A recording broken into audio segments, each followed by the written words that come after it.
Good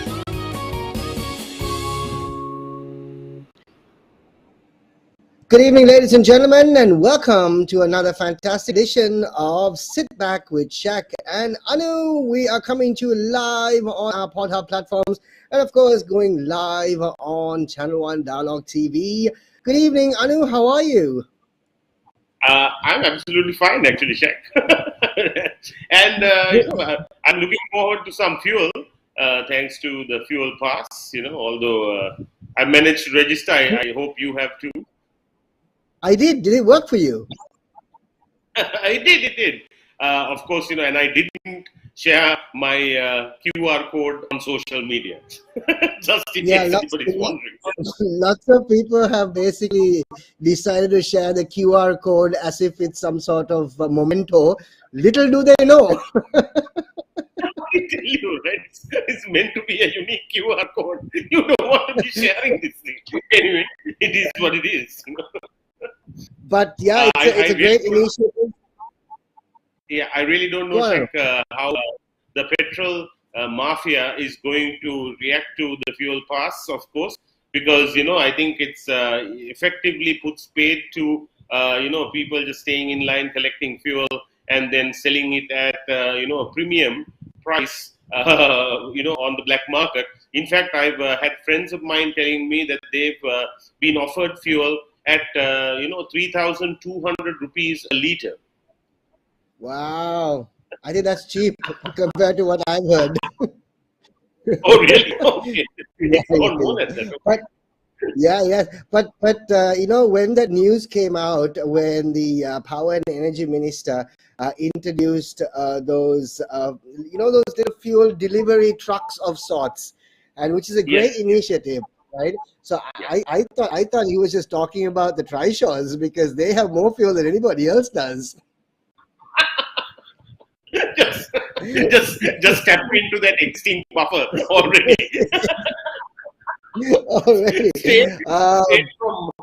Straight from my tank to yours. But it's all fun and games, and we're back on another Monday and back on the show, and of course another great set of guests lined up for you right throughout this week. And without any further ado, I think, of course, we need to introduce our wonderful guest for today, Monday. We're talking to the former mayor of Valigama and vice chairman of SJB Youth, Rehan Jayawickreme, who is on the show with us this evening. Hi, Rehan. Good evening. Hi, Rehan. Hi, Shaq. Hi. How are you doing this evening? You're not going to call me sir, are you, Rehan? Are you gonna bring that up, or shall I bring that up?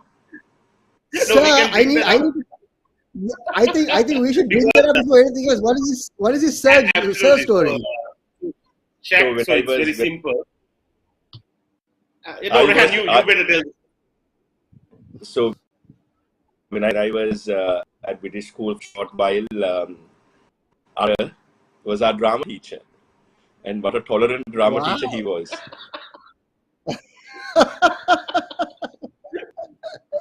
I can tell some stories, but I won't. But Rehan, it's nice to see you. The show is all about sharing stories, the good and the bad. No, we are not going to share those stories, Shaq. All right. Okay. So before we dive into the conversation, Rehan, as always on the show, before we start, there's always a poll that happens, and it's a daily poll, which of course all our viewers watching on Channel 1 Dialogue TV, and of course everybody on social media take part in this poll. And let's have the daily poll for the day today. Let's have it.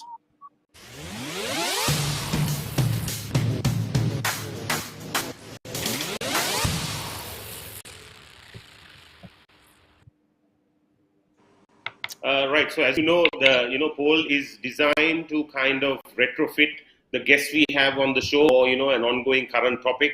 And of course, the ongoing current topic is the election that's looming in Parliament this Wednesday. That's on the 20th.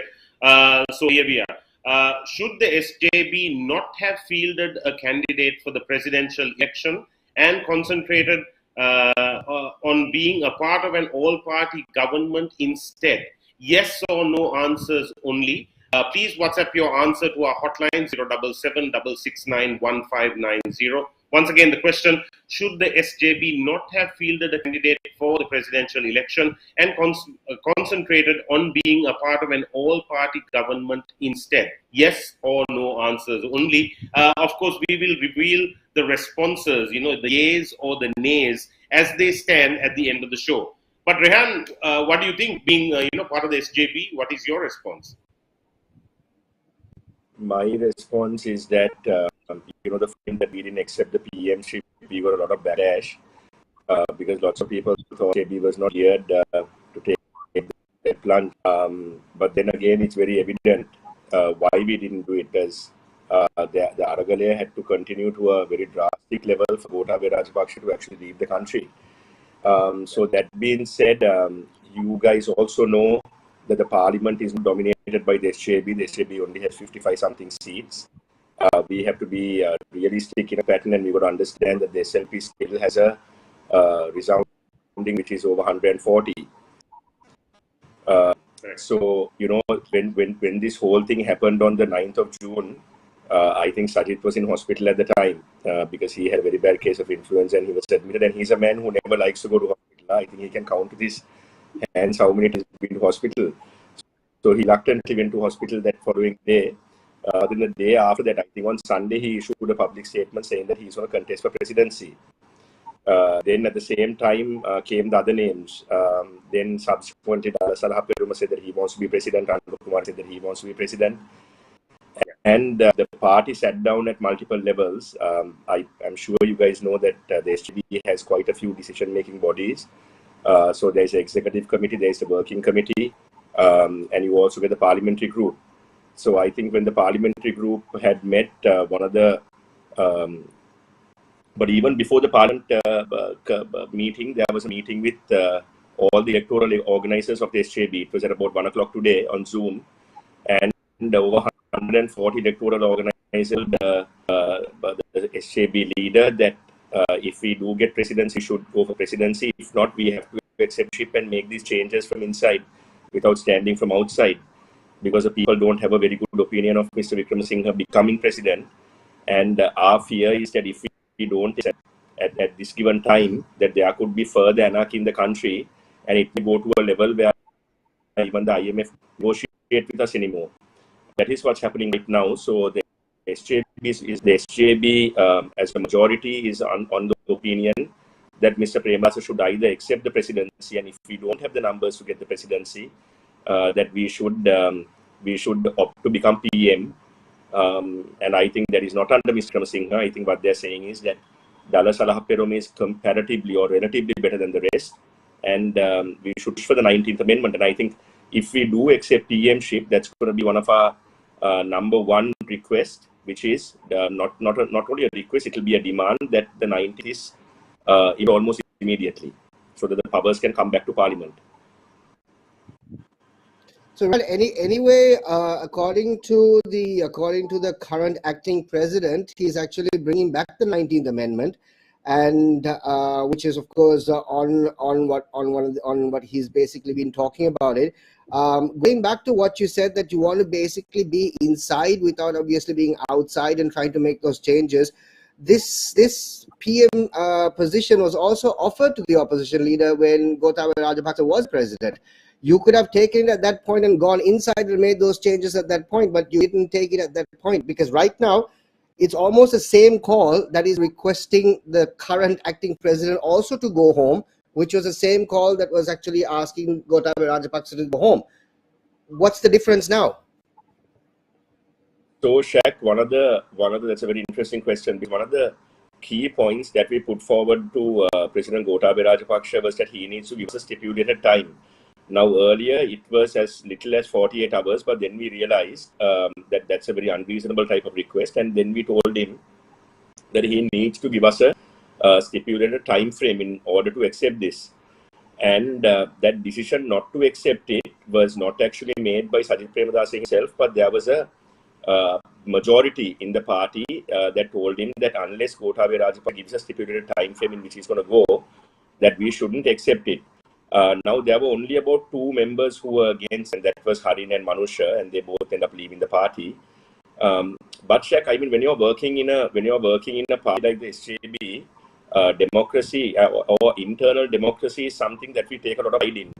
So I just want to tell the listeners that no one should think that Sajid is making all these decisions by himself, because he is only going by the majority decision of the party. And as a party, I think we have to respect the grassroots majority level, and we also have to respect the fact that there was a massive amount of MPs who told him not to take it. That Gotabaya Rajapaksa will make it a point to block us. And that's when you think about it, Shaq and Anu, that's the same thing which he actually did to run 1 month. Yeah. Can you guys hear me? Am I loud and clear? Yeah, very much. Yeah. So when you look at the stark changes that we thought will happen and what happened after that, there was almost nothing that happened. Mr. Wickremesinghe just became a spokesman for the Pohotto, where he was daily giving us updates about what is wrong with the country. But he wasn't elected to tell us what's wrong with the country. He was elected to get the country back on track. So he basically told us the things that we already know. And there was nothing concrete. I mean, even if you talk about the loans that we got, yes, the US gave us a symbolic loan grant of about $50 to $100 million. But that was peanuts in terms of what is actually needed to get this country back on track. And like I always say, Shaq, this whole idea of people believing in Superman has to change. Sajid Premadasi is not Superman. But if you look at I'm a huge Marvel fan, and for all you Marvel fans out there, we have something, we believe in the Avengers. So Sajid is basically the head of the Avengers at the moment, and then you get the Harshas and you get the Irans, and we have to look at the vast team around us. We shouldn't look at this one man like we always do and think this man is going to be a savior, because that is definitely not going to happen, right? So I think the SJB has the correct team, and yes, I think politically speaking, it could be suicide for us, because we are a political, not like Mr. Ranil Wickremesinghe, we command about 50 odd MPs, and Sajid is the opposition leader. This could be suicide for us, but then I have faith that with people like Harsha De Silva and Rehan Jayawickreme and lots of other SJB guys we have, I just think that we can get this right, and I think the international community will help us, knowing the fact that it's truly an all-party government and not just an all-party government that is just there for paper. The last time was not an all-party government. I mean, let's be honest. Last time, the Pohot tour and Wickremesinghe. There was no TNA, there was no Muslim Congress, there was no Mr. Rashad Badruddin, there was no one in the group. So I think this time, I don't know if NPP will agree to be part of this, because they seem rather reluctant to be part of a coalition. They want to do their way. But I think that with the correct team, and I think with the intent promise that elections will be held within the next 1 to 1.5 years, and the 19th to be brought back, I think Sri Lanka can win. Rehan, I have to ask you this. Quite simply, although, now we're talking about an all-party government, does not change the fact that, the Pohotto MPs command almost, not almost, 2/3 majority in parliament. Anything that you say or do that they find unfavorable, is still going to get shot down. Of course, at great risk of the Aragalaya igniting again and, violence kind of igniting in the country, certainly. But at the same time, if you really want to bring about tangible change, isn't it more prudent to call for snap elections right now and have people's representation, sorted out now? The problem that we have there is, I have this very famous quote by Steve I try to run by Anu. It goes something to the level of, if you don't want to be a leader, sell ice cream. So what he basically meant by that is that we can't at all times satisfy everyone. That is not something that we can do in politics. And to think so would be rather idealistic, because I am a realist. I always believe that we got to play around with the cards that we have given. Now, our first and foremost thing is that we desperately want election, because Sajid Premadasi has continuously said that the only way that Sri Lanka can come out of this mess is that if a people's mandate can be given to do truly good governance. But like you said, Shaq, Anu, the problem that we have is that we have to vote to a majority. But I think the Pohottuwa majority has also now understood that the people have told them that they can't come back to their homes if they sort of misbehave. You know, they are very serious about this. And I think this says, now I am 100% against houses being burned. Personally, I don't think that violence is the answer to anything. But then sadly, this is what the politicians of this country throughout its course of in history, this is what they have brought forward upon the people, where the people don't have a choice. Because if you all remember, there used to be a time when young people on the road, people used to say, never will not ban soon. Lanka minisutta mewa ganak naha. But it actually now came to a point where Sri Lankan people are really pissed off. And pardon my language, they're annoyed. And that's why they resorted to burning houses. So I think this will be in the minds of the Pohottuwa people. And I think this is something that they have to understand. They have to understand that we are only doing this. We are coming aboard. If we do come aboard with them, we are only doing so for the sake of the country. So, you know, they have this golden opportunity. And one thing that I find very strange is almost all their political careers, they have been slaves to the Pakshas. They have been absolute slaves. So now it's a really good time for them to break these chains, you know, break these chains of slavery, finally come out and, you know, do what's right by the country. And I believe that there's a certain percent of that party. I wouldn't call all of them bad, but I think that there is a somewhat percentage of good men in that party who will guide everyone, because the way we are going, Anu, for aspiring politicians to even do politics, there has to be a country to do politics, right? Yeah. And the way these guys are behaving, you know, it's a surprise that we have even come this far without going into tatters. So this is the only chance that they have, and I hope that they take it. And something that I can say about Dallas is that I feel that Dallas is comparatively, but you know, less controversial than the rest of his counterparts. He's been in politics for 30 years. He doesn't have any corruption scandals going on. He hasn't been misusing state property or state vehicles. I think he has 2 children, but a lot of people don't even know that, which I think is a plus sign. So I think given the circumstances, I think he is the best bet that we can work with in the Pohottuwa, which is why I'm sort of agreeing to this whole thing that we need to run this government with him, on the basis that there has to be quick elections and there has to be the reintroduction of the 19th Amendment. Rehan, hypothetically speaking, if the current acting president wins the elections on Wednesday and becomes the president on Wednesday by the votes in the parliament, and he invites Sajid Premadasa to become the prime minister, how will that relationship work? Clearly, it's been out in the open that the relationship is, you know, it's worse than a divorced husband and wife, as you know, right? I mean, obviously, there's remarks on both sides. How will the relationship actually work? I mean, are they going to cast their politics aside? I mean, come to think of it, they both came from the same party. How is that going to work for the country? So basically, we've had a very bad experience with Mr. Wickremesinghe. And these are not just experiences that we have been going through since of late, but you know, he was the leader of Sri Lanka, one of Sri Lanka's greatest ever political parties. If I'm not mistaken, I think the Ceylon Workers Congress, or the CWC, is the oldest party in Sri Lanka, but I think the UMP is close second or third. And he completely decimated a party and made it.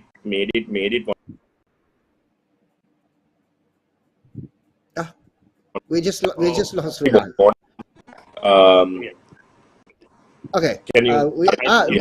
You're back. Okay. Sorry. We just lost you there for a minute. So just go back.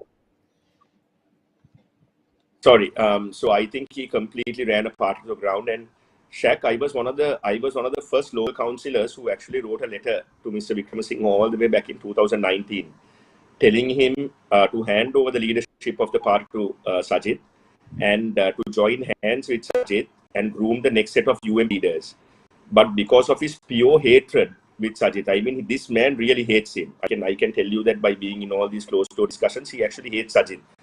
And he thought that, you know, even after we lost the presidency, he didn't allow us to even contest from UMP.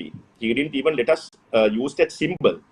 We had to go on a begging bowl and find parties, and the two choices we had was Diana Gamage and Ravi Karunanayake. So at that time, we chose Diana. That's pretty obvious. Why no? Right? Imagine contesting in a party with Ravi Karunanayake. I mean, that would have been horrendous. And then this kept on continuing, and then we thought that after the UMP suffers the defeat that it had, that he would at least give the party back then. But no, he nominated himself to the soul, and this is from a man who told us that anyone who lost won't be taken from the national list. Right? Now, saying that he still managed to get himself to the national list, entered parliament 6 or 7 months later, and has been in our way ever since. So how do we trust a man like that? I mean, how can we? Because this is not just minutes of torture or hours of torture. This is decades of torture. He's been literally torturing us. So I mean, how can we place our trust in a man of that nature? So that is the problem that I have.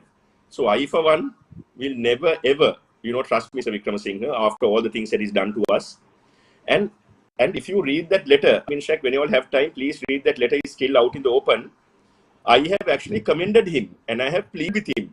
What did he do? Fired me in 4 days. Right? He sent me a letter suspending me. Yeah, then expel me from the party. Then I had to fight in court for about a year. Then I was removed as mayor when I had about 2 years to go. Right? He did that all because he has this personal issue with whoever supports Sajid. But we didn't support Sajid by name. We supported the man who should have been the leader of the UMP, and that's still not given to us. So I really don't understand how we are going to trust this man, Shaq, and that's a huge trust issue that we are going to have if he wins on Wednesday. So what is going to happen if it's actually given to you? If a prime minister post is given to Sajid and if Ranil wins, what is going to happen? What is SJB's stance? I'm sure you must have spoken about this. That's an actual catch-22 phrase. We do and we'll be damned if we don't. So I really hope that your question is rhetorical. I hope it's not literal, right? And Anuruddha sir, all these are the little words I learned from during drama class. Sir. Thank you very much. Very well aptly put, I must say. But I have to say, technically. Sorry, go ahead. And because of Sajid's Armageddon type language, even though we don't know it, all of us are learning new words every day. When we finally have him on the show, Rehan, we are going to keep a dictionary on my side just in case. I may have studied Shakespeare, sometimes it baffles me too. But I have to say this. I learned a word that I haven't heard in a long time. Draconian. I knew that, but then it refreshed my memory today. So Shaq Anu, just a side funny story. So once I asked him, I said, boss, because sometimes he sends me all these things, and I reply to him and I say, boss, sorry, I don't understand this. Can you let me Google it? And he said, Google for what? Mean have a dictionary. Then I said, some people can't understand these big words. And his reply was rather. I was about to use another word saying poignant. That's also something I learned from him. So what he basically said was that because his father didn't know a lot of English and because his father started from scratch, that one thing that he told him was to learn 10 new words a day. And he's like, Rehan, I'm still learning the words. Just keep on growing. So I said, boss, we gotta tone it down a bit, and he somewhat agreed. But Rehan, I have to ask this. So, what is the SJB's plan for to get us out of the mire, get Sri Lanka out of the mire? What kind of economic reforms or economic suggestions do you have in mind that will kind of work not only in the short term but will also kind of get things, the macroeconomic framework back on track in the long term? I think one of the main reasons, Anu, that these foreign countries are rather reluctant to help us is because they want a good framework in place. They want people who they can trust. I'll give you a good example. When I used to go because my mother used to be a diplomat back in the day, and there are certain things where I have seen how when they sit down at meetings, the first thing that they do is they ask you for your business card, right? So it's with that business card. It seems like a very minor thing to us, but what these guys do is they take it back home and they start Googling to check the credibility of who they're speaking to on the other side. So the major problem they had with the Rajapaksa regime was that they kept on appointing known crooks to positions of power. For example, Satosa, Ministry of Trade, was later on, the state ministry was given to Nalin guy, who was involved in 2015, he was actually accused in defrauding Satosa, right? So these guys went and put him in charge of trade. So all the that is just one small example. And then we put known racists, people who have been, racially inciting things. Then we go and make one of the biggest racists a part of, the rebuilding Sri Lanka. I can't remember what it's called, this One Sri Lanka or whatever notion. They gave it to a racist. And these things didn't go that well. So one thing that I'm confident about is that if we do form the government, and if it's an all-party government, I have a feeling that the Harshas and the Irans, I think, will make a huge difference in how the world sees us. Because they are not tainted with corruption. They are professionals in what they do. They've been professionals throughout their life. They were only bought into politics as a request to come and help the country out. Right. So I think, like what I told you, we have this Avengers team. And I think that it's also very important to have people like Mr. Sumandiran on board, people from the TNA, right? Someone who knows his subject. I'm not saying that we should make Mr. Sumandiran the Minister of Justice, like what they did with Vijay Dasa, but what I'm saying is that, once the world starts seeing that the team that we have is a good team, automatically they are going to help us. I have a feeling that the response will be almost immediate. So there are a few things, Anu, that we need to sort out. The first thing is we need to sort out the fuel lines. I'm talking about things that we have to sort out by the get-go. We need to sort out this fuel issue. We need to come into some sort of agreement with countries that are supplying fuel, because believe it or not, there are over 48 countries, if I'm not mistaken, over 48 countries that actually distribute fuel. So it is not only based on Qatar or Saudi Arabia. We can go to so many other countries.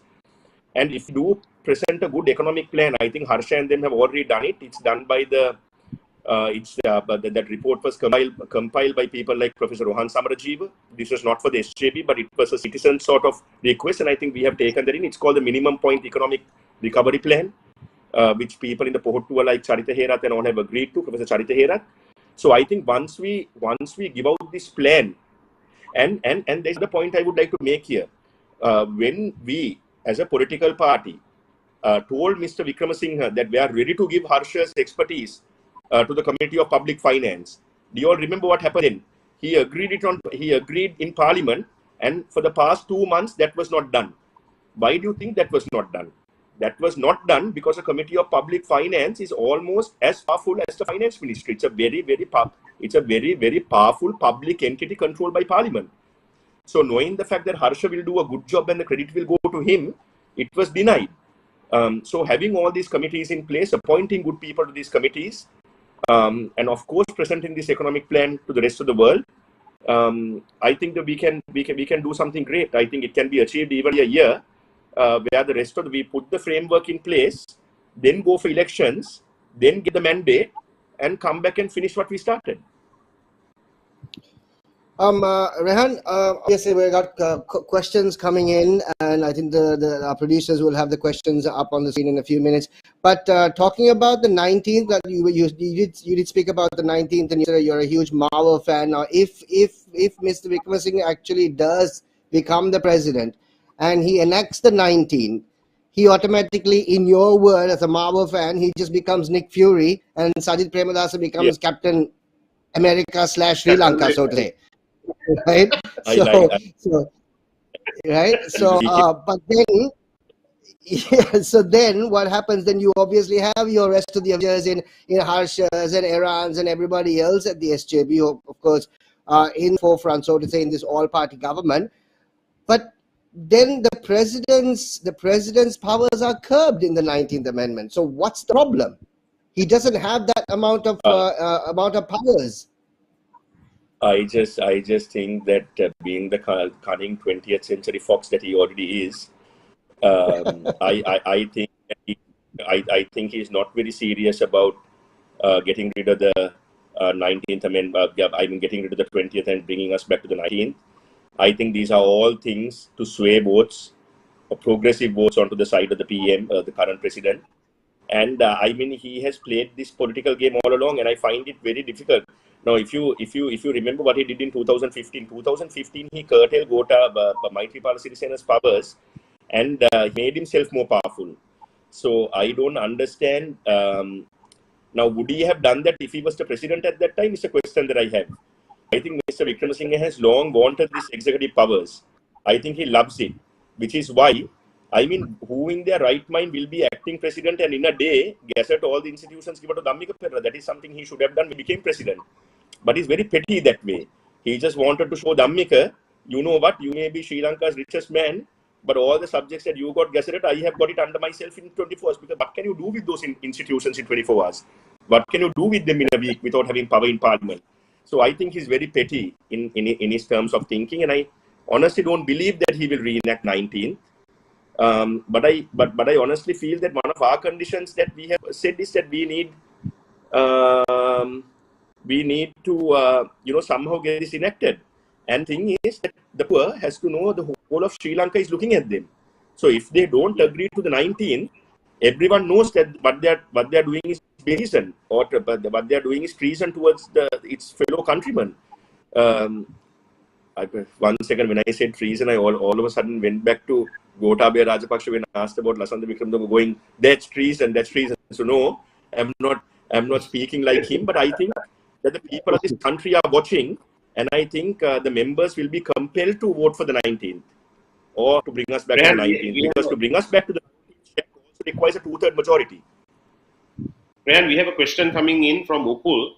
As a young leader of the SJB, do you feel that Sajith Premadasa's personal brand has been attacked by organized groups through social media, or is it something organic that has no credibility, in your opinion?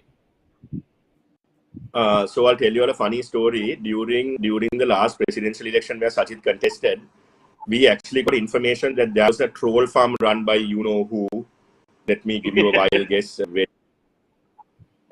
So there was a troll farm being run with over 2,000 people working on computers in a warehouse in Battala. That is the level of how they went to discredit Sajith, right? Then they used this whole thing where they started attacking him on the fact that he likes Yala, or he goes to Yala. But then all this, you have to think comparatively. Would you rather have a leader that enjoys wildlife, or would you much rather have leaders that pillage and plunder and rape this country every day? Or you need to have that balance. And yes, them attacking him personally is a very coordinated effort. It's run by multiple troll farms. It's funded by very, very, very big television personalities, some of whom you may have on your show or you have not. I don't know. I'm guessing. I'm thinking you may. You watched most our shows, so you can say it. Yeah, I think one of the top ranked ones was on your show, right? Even though he says he wasn't part of it now. So I think yes, there's a coordinated effort. So like what I told you all before, we should stop believing in one man and believe in a team, because a team is what can get us there. If we are going to believe in this one person savior, we are still going to go down the same path that we have been going down for years. Okay, we have more questions coming in here. Shall I just ask this question as well, Shaq? Yeah, go for it. It's from Akhila. Do you think the youth should stick around while this country tries to hold on to a rope that's breaking in the middle by unfathomable debt, or should they leave and try to help the country from overseas? That's a real tough one, because if I was going to be a selfish politician, I would really want to stay back. But times are tough, and times will be tougher. If we take the government or not, we are looking at a very long-term recovery plan. We are looking short-term jumpstart, but we are looking at a very long-term recovery plan where it's going to be arduous and it's going to be very hard for most of us to get by our day-to-day living. So I mean, if you do have a chance, and if you're smart enough, and if you're wanted in the rest of the world, and if you have a family, that's a very important thing. If you have a family, and if you have people that you're responsible for, I think the right thing to do would be to leave the country and maybe come back, maybe not stay there forever and ever. Country gets better, but please do help when you all do go. Always help out. Donate to charities, donate to NGOs that have good names and good understandings. But yeah, I mean, if you're smart and if another country wants you, and if you're responsible for others other than yourself, I think the best option would be to leave. It's a very hard thing to say as a politician, but it is what it is. What it is. Yeah. Rehan, I have to ask you this, right? So the money, so all of this money that's gone missing, I'm sure if we can recover at least like 50% of this money, our short-term problems are resolved. Is there any hope of finding this money? I mean, who are these? Who actually made the trail disappear so effectively? Because I'm sure the cartel would love to know, because this is like, not a trace. Is there any hope? So like I told you before, I'm a realist and I'm not an idealist. I'm not an ideal thinker. I don't think things on, what it could be if we do this.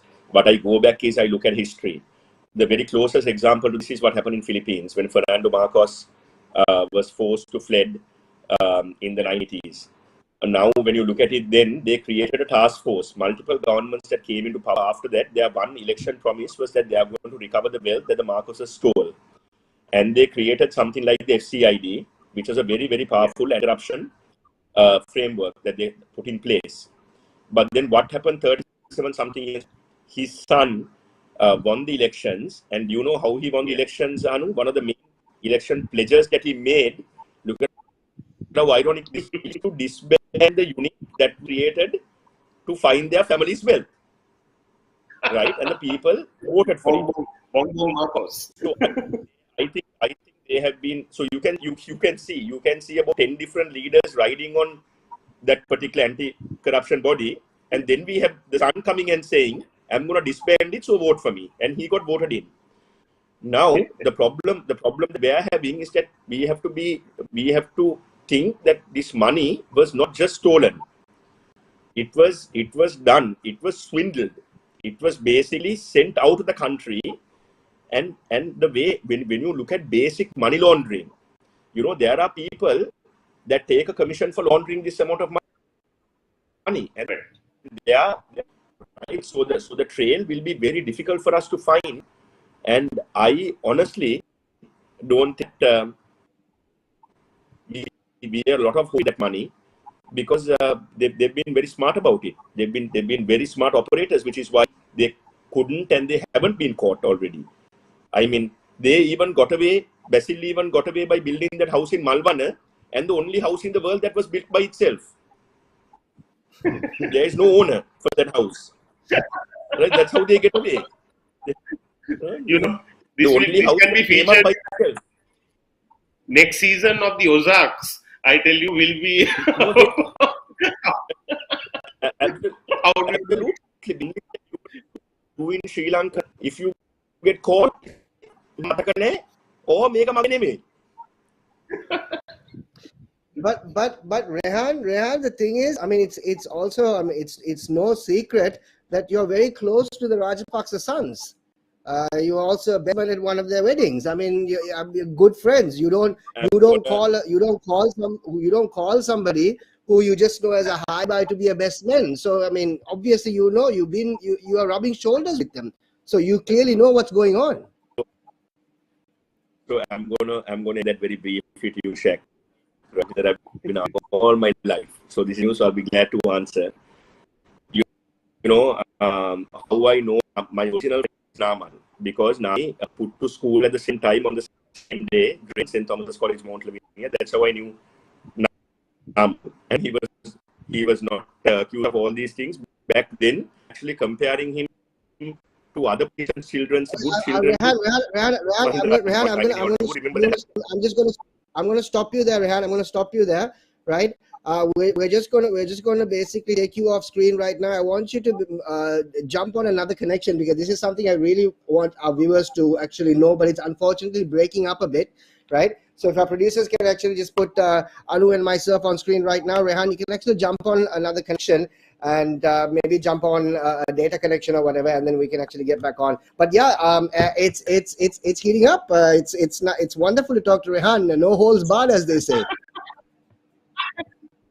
I tell you, I couldn't believe, Shaq, that you framed that question that way. Rubbing shoulders. What do you think? Wash each other's backs when no one's watching. I mean, the thing is this, right? The thing is this, Anu. At the end of the day, I mean, like I said, he was a best man, right? At one of their weddings. You don't call somebody who you have as an acquaintance as a best man. Clearly, someone has to be very close to you for you to be a best man. And now you're on opposing sides. And you're also basically talking about, what's been swindled and what's gone missing. So clearly you know about it. So let us know exactly what the story is. So I think Rehan is back. I hope his connection is stronger this time. There you are. So Rehan, going back. Going back to the question, I mean, I don't want to read the question. You know exactly what the question is. I'm going to leave it to you to answer the question. Okay, so like I said, I first knew Namal Rajapaksa when I was in grade 1. We were in class all the way up until year 10. And then I left to British school where I met this wonderful drama teacher of mine, Anuruddha sir. Yes. But, then after that, what happened was Namal got into politics. And Shaq, I mean, if I could go back in a time machine, like what you see in Back to the Future, I could have gone and changed who I met. But then these are people that I've known since grade 1 to year 10. And I know you know the Sri Lankan school system. You develop some sort of bond during that time in school. But then after that, I mean, it came to a time where we had different opinions when it came to politics. Then I was rather, I not that I distanced myself from Namal, but I just think that with all of what was going on, we kind of went our own ways. And then incidentally, I became very good friends with the younger brother, Chichi, Rohit Rajapaksa. And Rohit I started hanging out with in 2006. And up until 2015, I'm not going to lie to you, we were actually good friends.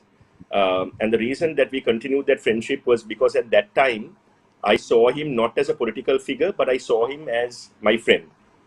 And maybe maybe when you look at it in hindsight, maybe there are people who say that, why were you their friend when you knew that they were doing all this? But then, so like I said, Chichi wasn't the best man at my wedding. But Chichi actually got married to one of my ex-girlfriend's best friends. And I've known Chichi's wife also for a very long time, Tatiana, ever since 2010. And for my wedding, and mind you, this was during the Yahapalne time. This was in 2018 when I got married. Yes, Chichi was one of my groomsmen. He was not my best man. My best man was Uchit. Uchit, if you're listening in, there I said it for all the times that you said that I have different friends. Yeah, you're my best friend. So yeah.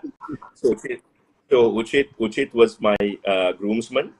I had 9 other groomsmen because my wife had a whole number of friends because she went to Durham. She's actually from England, even though she's a local. So she had a lot of friends who were coming down. So to match that number, I had 9 groomsmen. So Chichi was one of them. And that was not a secret, Shaq. That was something that I put on my Blue Tick official Facebook page. Right. And every year, I would send a happy birthday note to Chichi, and I would say Deshapalne Adalamane. But when it's funny, Shaq, because whenever we do meet, I tell him I always used to give it to him straight. I never used to hide things from him. Even when certain things were happening in their own family, I used to say, Chichi, this is wrong. And I'm saying this live now. I have nothing to hide, Shaq, because my life is a very open book. Anyone can read it. Anyone can judge me. But when a lot of people say, how was I their friend? I mean, how can you all of a sudden unfriend people that you've known almost all your life? And this is from a very young age. I was 6 years old. Now I'm 36. I was 6 years old when I first met Namal. But that being said, I am against any of them ever coming into politics again. Chichi knows this. One advice that I've always given him as a friend is to never, ever, ever get into politics. That is something I have told him. Not because I think that he's a relatively bad person or a good person, but it's because I think that his family has collectively screwed things up for him. Pardon my language again. Yeah. And I think that, they all need to take a break now. They all need to take a break. And they're going to understand the pulse of the people.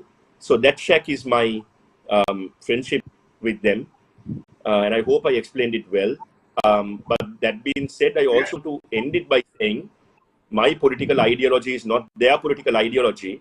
And Mathura district being the district that it is, I could have easily contested from the SLPP and become number 1 or 2 when 6 came in. Instead, I chose a district where only 2 to 3 people from the UMP came, and I was 3rd last time, and I still couldn't get in. And I contested the urban council election also from the UMP.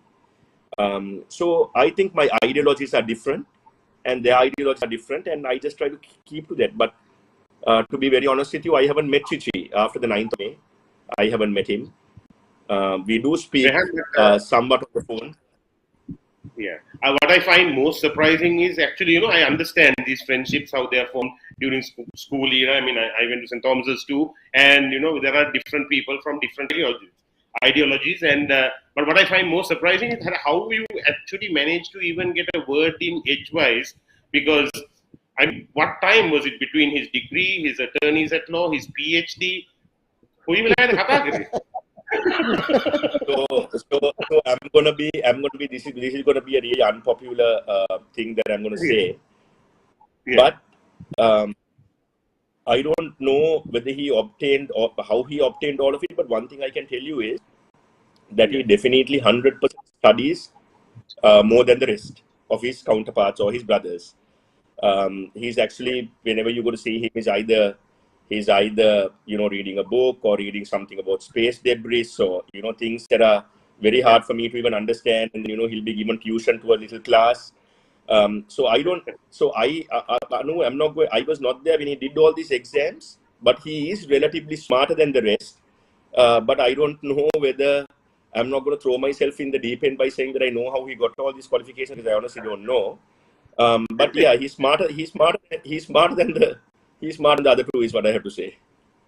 Absolutely. I do encounter him from time to time when we still play touch rugby, and not recently, but he does make an appearance there. Okay. I think this is a cracker question by Rosh, someone known to me as well, Roshan. Do you still play Sahayata Danny role to Malaka Silva? He has framed it well, I must say. So that's another funny one I saw on Shaq's Facebook post, and I really want to answer this. I have, like I told you, my life is an open book. Anyone can read it. So Malaka is someone that I have known since 2007. And yes, we have had our bouts of partying. Yes, I have gone out with him. Yes, I've seen the whole jing bang. But I think there comes a point in everyone's life, Anu, that you got to realize what your priorities are. And I remember there was this very touching letter. My brother is actually a police officer in Melbourne. He's a very senior police officer now. He's been in the force for about 15 years. And when I was incarcerated, when I was in remand for allegedly assaulting an army major, when I was in Balikada, I remember my brother wrote this astounding letter from Melbourne, and he actually published it in the Island newspaper. I was so annoyed about it. You have no idea. I wanted to basically, try to teleport myself to Australia to wring his neck. But then, I read that letter 3 years later in 2015. And there was this part in that he told me, he said, yes, you have made mistakes. Yes, you have hung out with the wrong crowd. But the rest of how you want to chart your course or your future is up to you. Your ancestors are not going to play a part in it. It's all what you're going to do. And that letter actually helped me. So it came to a point in my life where I decided what my priorities are going to be.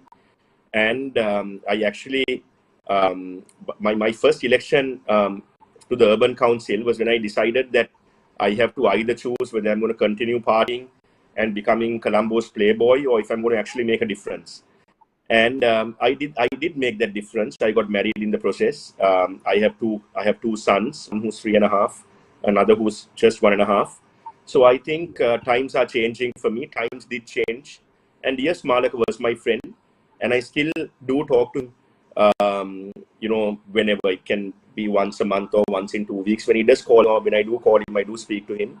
But that ends there. It ends on the phone. It starts on the phone and it ends on the phone.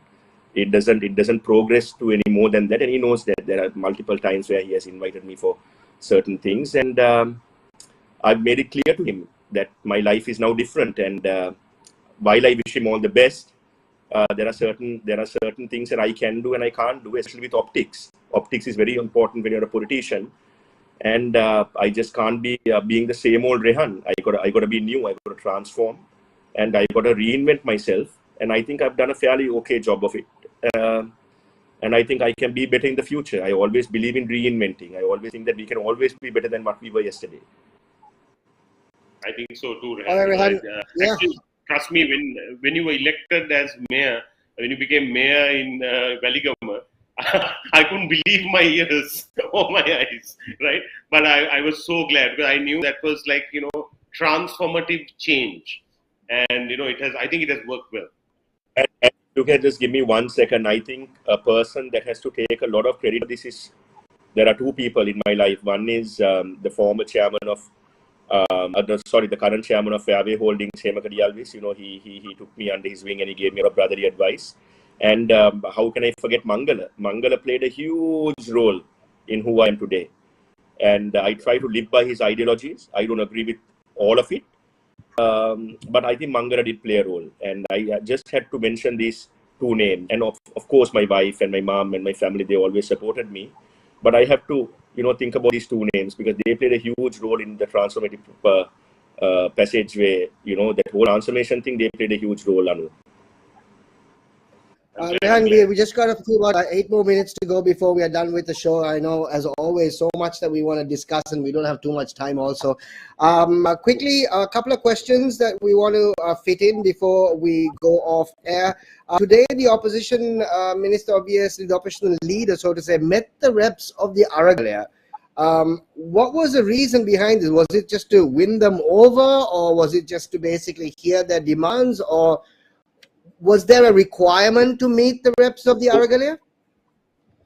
Number one, I didn't appreciate the fact that the Facebook post said met the members of the Aragalaya. There is no the Aragalaya. The Aragalaya belongs to every single country, right? So I don't think that we can call them the Aragalaya as per se, but they were part of the Aragalaya. And I think it was a meeting that they requested. There were different factions, the IUSF, the FSP, different types of student bodies, and they've been meeting him over the past few weeks. I sometimes think that all these meetings shouldn't be out on social media, but sometimes his social media team knows a little bit more than I do when it comes to social media. But the most important thing about all these meetings is that we shouldn't necessarily think that we are going to take one particular side. But I think that all these things should be taken into consideration, and what we can implement, we should implement. And the others which are too extreme to implement, we should just tell them, sorry, we can't do that. This is not the Sri Lanka that we want.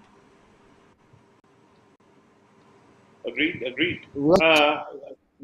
Shaq, I think we can actually have the response to our poll coming in now. Actually, no, we have a few more minutes. We do have a few more minutes. Just so we can actually squeeze in a couple of more questions on the show before we say goodbye to Rehan. Rehan, honestly speaking, on Wednesday, what does your heart say? Who's going to be the next president? My heart has always given me wrong. What you want, Rehan, what you want, and what will transpire are two different things. What will happen? I think to go by the heart, my heart has failed me many times. So I'm going to go by logic. Logically speaking, I think we should be able to pull this off. That's what I feel. That's logically thinking. But then again, we got to think about the 20th Century Fox that I told you about. And he's also capable of pulling a lot of strings, because there are so many people involved in this campaign that I don't know why he's getting people like that involved to throw money. Right from the, I'll give you a few tips because I don't want to go through defamation for my whole life. The TNs, the double A's, then the N names from Megamua side. You know, all these guys, all these unsavory characters are the ones that are now throwing money. They are throwing a huge amount of money, Shaq and Anu. This is something that you guys should know. This is not just, you know, numbers that we can joke with. This is 60, 70, 80, up to 100 million they are paying per MP sometimes. I thought we don't have money in this country. Yeah, people do. Yes, people do. Some people do. And I mean, this is something that we've got to take into account, the fact that he is desperately trying to be president. But I have a feeling logic will pull through, and hopefully it will. So I'm just hoping and praying. But while praying, I also think that logic will prevail at the end of the day, because these guys are going to be scared to, you know, do something wrong by the country, because they know what happened in May 9th and they don't want it repeated.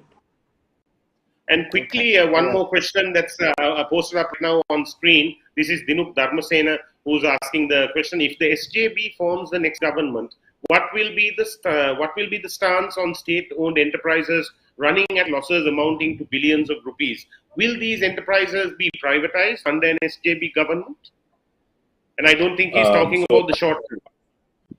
So one thing really cool, in my opinion, that Sajid said a few weeks ago when we were at a close meeting, was that not all state-owned enterprises are loss-making. For example, if you look at Sevanagala, if you look at Palabatta, one of the few good Pohottu appointments was the guy called Janaka.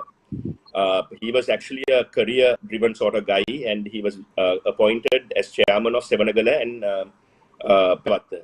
He actually turned them around to billion rupee profit-making enterprises.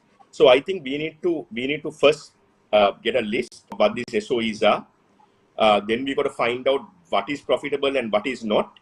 And the only way forward, in my opinion, is to go into PPPs with some. The others, we should have a very limited share. For example, I don't think that we need a national airline. But I think one compromise we should make when we are privatizing it is that we want the national carrier to be called Sri Lankan Airlines. Right? Yes. Because then it doesn't matter, because it's still called Sri Lankan Airlines, but it's managed by someone like Emirates. So I think we should logically get into all these things.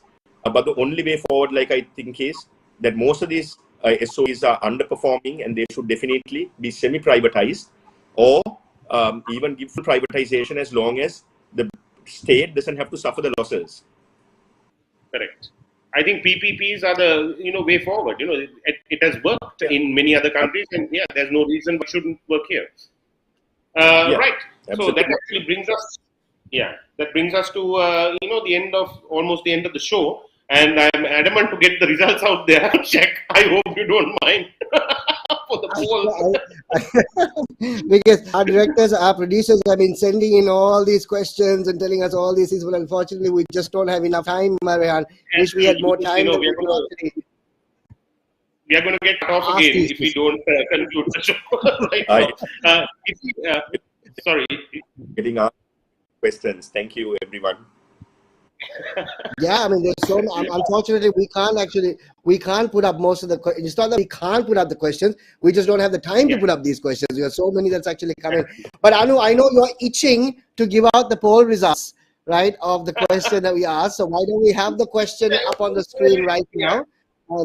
Okay, so what the question we asked you was quite very simple. Should the SJB not have fielded a candidate for the presidential election and concentrated on being a part of an all-party government instead? Yes or no answers only, and you were supposed to WhatsApp your answers to 07766915990. That's our hotline, and of course many of you have. And the poll results are quite how shall I say, inconclusive, because 52% say that the SJB shouldn't have fielded a candidate for the presidential election and instead concentrated on being a part of an all-party government. So 50-50, I'd say, That's not bad. Politically, that's darn good actually. Rehan, thank you so much for chatting with us. It's been an absolute pleasure. I haven't seen you in a long time, and I think we should rectify that immediately. I mean, in person. Let's catch up for a drink. And Anu, I think Rehan is another one of our guests who's actually listened to us while driving to school. So that's something else that. How can you not know? If you don't know Shaq, you didn't grow up here, buddy. Hey, Rehan. And if you didn't for even 1 minute hold a teenage girl's hand while you were a teenager at Lionel Green, then you don't know Anu. That's very well. I would like to point out that Shaq is about 300 years old, and he just does not age. He's a vampire, I think. On that note, thank you so much. Thank you so much for being part of the show, and all the very best. We hope to have you back on the show very soon. Thank you guys. Thank you so much. So there you go, ladies and gentlemen. Rehan Jayawickreme on the show with us. As always, an absolute treat to talk to him. No holds barred. No holds barred. Everything's out in the open. That's how we like it too, Of course, we'll see you tomorrow with another exciting guest. We don't know who the guest is yet, right, Shaq? we know who the guest is. We know who the guest is, but I'm just waiting for the guest to confirm. That's the worst thing. That's what I'm saying. Anyway, we'll see you tomorrow, and it's pretty awesome as always. Thank you so much, ladies and gentlemen. Have yourself a wonderful night. We'll see you tomorrow night. Good night. Take care. Bye-bye.